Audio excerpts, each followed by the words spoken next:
नमस्कार दर्शकों, आप देख रहे हैं CNI टुडे न्यूज़। लखनऊ से खास ब्यूरो रिपोर्ट।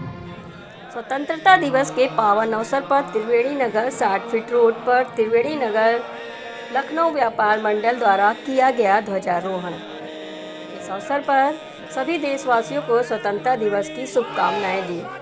इस शुभ अवसर पर अध्यक्ष मनोज श्रीवास्तव, वरिष्ठ महामंत्री अमित रस्तोगी, कोषाध्यक्ष दिवाकर नाथ तिवारी, वरिष्ठ उपाध्यक्ष सनातन कुमार भौमिक, मीडिया प्रभारी संदीप कुमार सक्सेना एवं अन्य कार्यकर्ताओं ने उपस्थित होकर ध्वजारोहण एवं तिरंगा रैली कार्यक्रम को संपन्न किया।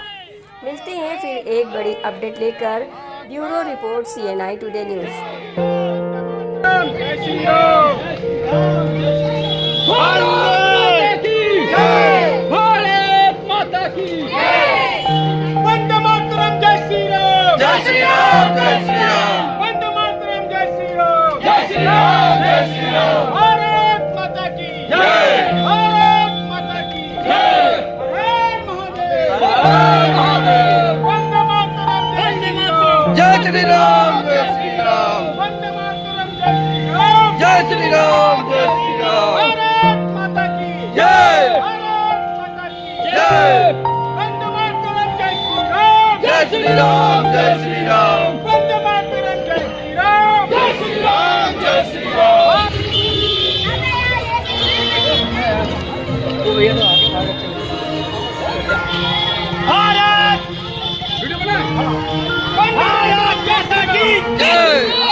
मातरम वंदे मातरम वंदे मातरम।